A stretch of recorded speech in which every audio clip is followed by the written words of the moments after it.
Good evening. Now, today I will teach you about Newton's law of motion. In previous classes, we discussed about forces and types of forces. Okay? So, firstly, we discussed about first law of motion. Firstly हम ये जानेंगे कि first law of motion के बारे में और किस scientist ने इसके बारे में डिस्कशन दिया था और अपना पोस्टुलेट्स दिया था। तो गैलीलियो का नाम आप जानते होंगे। गैलीलियो यही फर्स्ट लॉ ऑफ मोशन को लॉ ऑफ इनर्शिया के नाम से एक लॉ दिए थे और दोनों का थ्योरी सेम है, बट डिफरेंसेस क्या है, गैलीलियो इसको मैथमेटिकली प्रूफ कर नहीं पाए। बाद के टाइम में जब न्यूटन एज ए साइंटिस्ट आए तो जो लॉ ऑफ मोशन जब डिराइव कर रहे थे तो फर्स्टली उन्होंने जो गैलीलियो का जो अधूरा काम था उसको पूरा किया। ओके, तो पहले हम देखेंगे फर्स्ट लॉ ऑफ मोशन आखिर है क्या। Clear? A body at rest will remains at rest and a body in motion will continue in motion in a straight line with uniform speed unless it is compelled by an external force to change its state of rest or of state of uniform motion. That means अगर कोई body rest में है तो वो continue rest में रहेगा, और अगर कोई बॉडी मोशन में है यूनिफॉर्म मोशन में तो वो यूनिफॉर्म मोशन को ही कंटिन्यू करेगा। कब तक? जब तक कि कोई बाहरी या एक्सटर्नल फोर्स या सिस्टम उस पर वर्क ना करे। दैट मीन्स कहने का मतलब ये हुआ कि कोई बॉडी जिस पोजीशन में है, जिस सिचुएशन में है, वह उसी पोजीशन को कंटिन्यू करना चाहता है जब तक कि उसमें कोई एक्सटर्नल फोर्स वर्क ना करे। इसका मतलब ये हुआ कि अगर कोई बॉडी मूव कर रहा है और कोई उस पर अपोजिट एक्सटर्नल फोर्स वर्क ना करे तो कंटिन्यू वो यूनिफॉर्मली मूव करता रहेगा। ठीक उसी तरह अगर कोई बॉडी रेस्ट में है तो वो कंटिन्यू रेस्ट में ही रहेगा अगर उस पर कोई एक्सटर्नल फोर्स वर्क ना करे, और कोई बॉडी जिस डायरेक्शन में मूव कर रहा है वह उसी डायरेक्शन में मूव करते रहेगा अगर कोई उस पर अपोजिट फोर्स वर्क ना करे। तो कहने का मतलब ये हुआ कि चेंजेस देखने को मिलते हैं किसी बॉडी के स्टेट में ड्यू टू फोर्स, यानी कि जो फोर्स हम लोग अप्लाई करते हैं, ये मोशन का काउज क्या है? Cause of motion is force, यानी कोई बॉडी को जो हम लोग मोशन में ला रहे हैं उसका काउज क्या है? फोर्स है। और इसी को नाम दिए थे Galileo law of inertia, because this all are possible due to inertia of bodies. हर एक बॉडी का जिसका कुछ ना कुछ मास है उसका इनर्शिया होता है, और ये इनर्शिया ही जो होता है वो किसी बॉडी में चेंज को अपोज करता है। कैसा change? From rest to motion and from motion to rest, यानी कोई बॉडी अगर रेस्ट में है तो उसको रेस्ट से मोशन आने में अपोज करता है उसका इनर्शिया, और इनर्शिया जो बॉडी का होता है वो डिपेंड करता है उस बॉडी के मास पे। If body is heavier than it's inertia also more and vice versa, यानी कि कोई बॉडी का मास जितना ज़्यादा है उसका इनर्शिया उतना ही ज़्यादा होगा, मास जितना कम है उसका इनर्शिया उतना ही कम होगा। तो कहने का मतलब ये हुआ कि कोई भी बॉडी में जो चेंजेस देखने को मिलते हैं फोर्स अप्लाई करने के बाद, तो उसमें कितना फोर्स लगाया जाए कि उसके स्टेट में चेंज हो जाए, यह डिपेंड करता है बॉडी के मास पे। बॉडी का मास जितना ज़्यादा होगा उतना ज़्यादा रिक्वायरमेंट होगा फोर्स का उसके स्टेट ऑफ मोशन या फिर स्टेट ऑफ रेस्ट को चेंज करने के लिए। क्लियर? तो फर्स्टली ये जाने इनर्शिया है क्या। What is inertia? Inertia is that property of a body due to which it resist a change in its state of rest और ऑफ यूनिफॉर्म मोशन।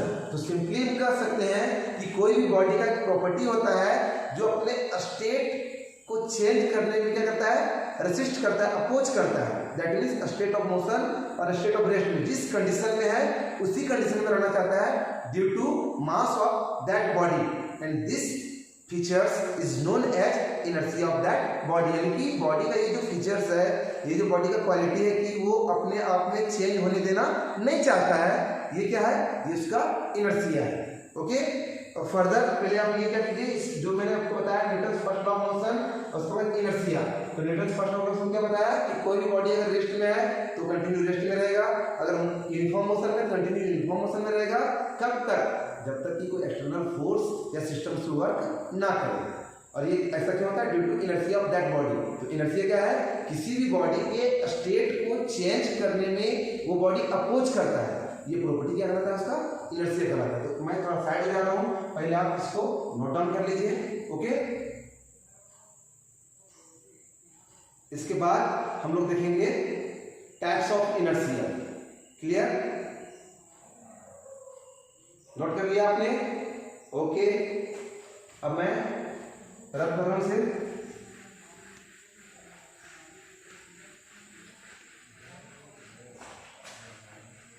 इसके बाद हम लोग देखेंगे आखिर जो इनर्शिया जो है किसी बॉडी का, वो किन किन चीजों पे डिपेंड करता है ना? तो इनर्शिया का डिफिनेशन तो मैंने आपको बता दिया।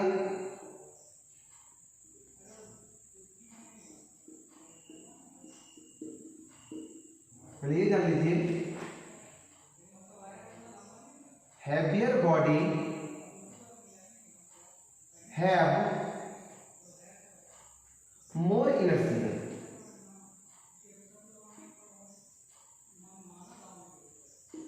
than lighter body। यानी कि जो हैवी बॉडी होगा, हैवियर बॉडी होगा, उसका इनर्शिया लाइटर बॉडी से ज्यादा होगा। तो इसका मतलब कंक्लूजन क्या निकला? कंक्लूजन ये निकला कि जिस बॉडी का मास जितना ज्यादा होगा उसका इनर्शिया उतना ही ज्यादा होगा, और उसके स्टेट ऑफ मोशन या स्टेट ऑफ रेस्ट को चेंज करने के लिए क्या करना पड़ेगा? हमें ज्यादा फोर्स लगाना पड़ेगा, ज्यादा फोर्स अप्लाई करना पड़ेगा। ओके, अब हम देख लेते हैं types of inertia.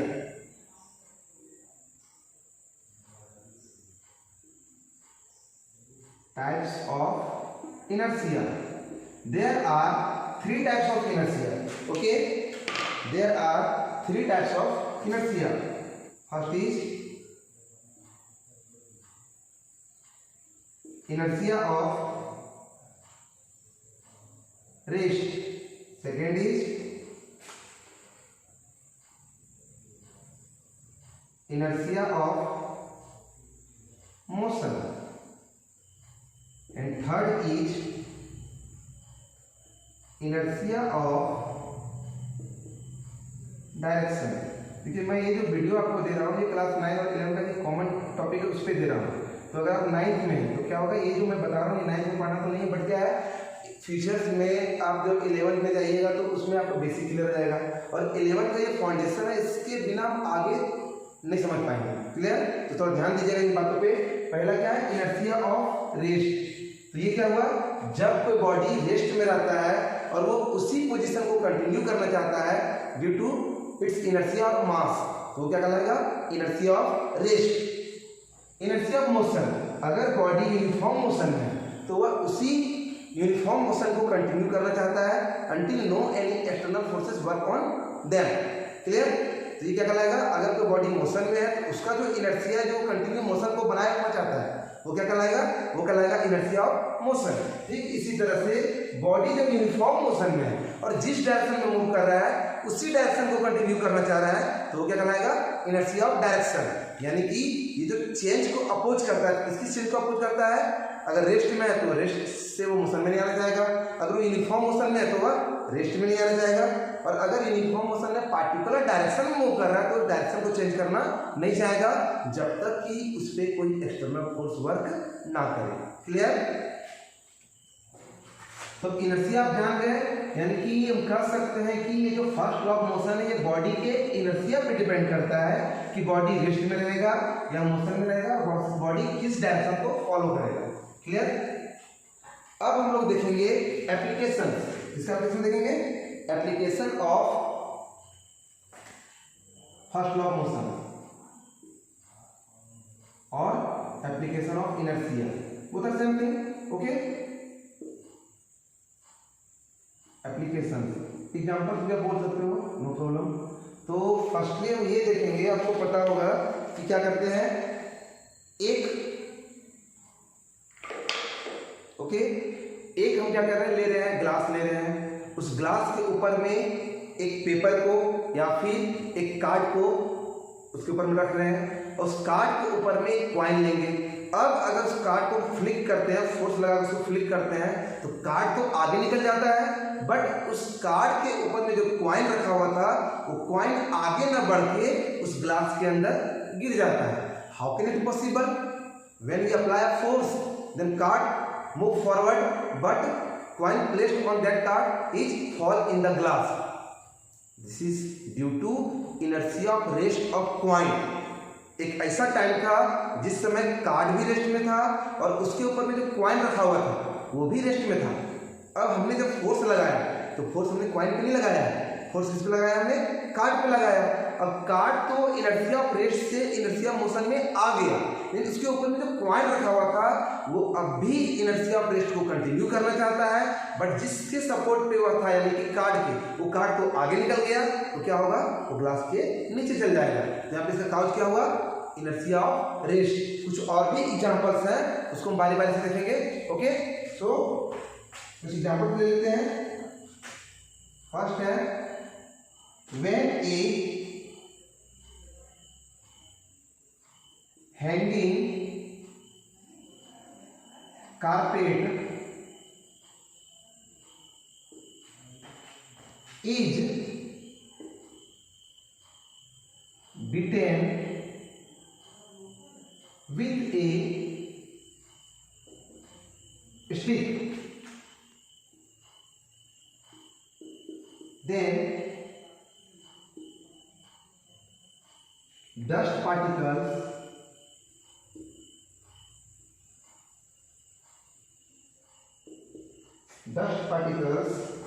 start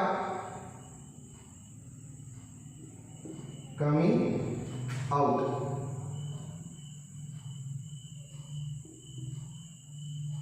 okay, first से समझ लेते हैं हम लोग। क्या है कि अगर किसी कारपेट को हम लोग किसी स्टिक से बीट करते हैं तो क्या होता है? कारपेट में जो डस्ट पार्टिकल था वो उससे हट जा रहा है। क्या वजह है इसके पीछे? तो सिंपली जब तक कारपेट रेस्ट में था तो उसके अंदर में जो डस्ट पार्टिकल प्रेजेंट था वो भी रेस्ट में था। अब जब कारपेट में हम बीट करना शुरू किए तब क्या हुआ? कारपेट आगे पीछे मूव करना शुरू किया, लेकिन उसके साथ जो अटैच था डस्ट पार्टिकल वो अभी इनर्शिया ऑफ रेस्ट को कंटिन्यू करना चाहता है, बट कारपेट तो आगे बढ़ गया। तो फर्दर फिर क्या होगा? कारपेट आगे बढ़ेगा, अब जो सपोर्ट मिला होता डस्ट पार्टिकल को वो हट गया, फिर वो नीचे आके फॉल डाउन कर जाएगा। तो यहाँ भी due to inertia of rest dust particles fall down on the surface of the earth। and cause क्या है? inertia of rest को dust particle कंटिन्यू करना चाह रहा था, जिस कारण से जमीन के नीचे गिर गया। और भी क्या पढ़ सकते हैं? when a tree is second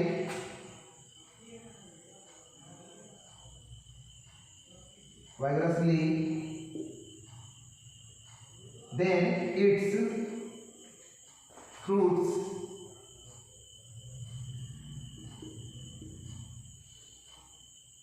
and leaves fall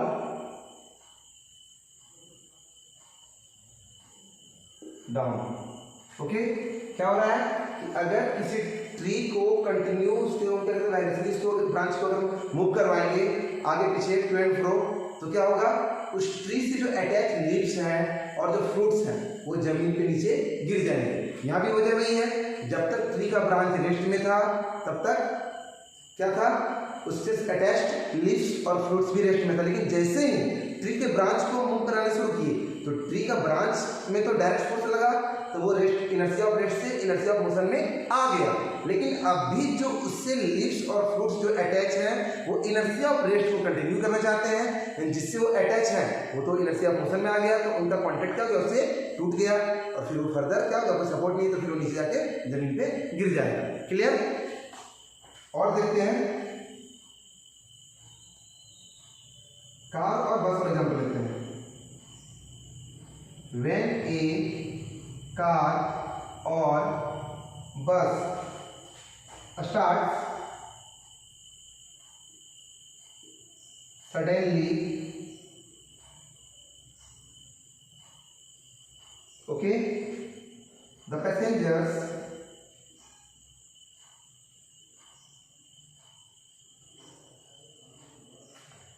falls backward.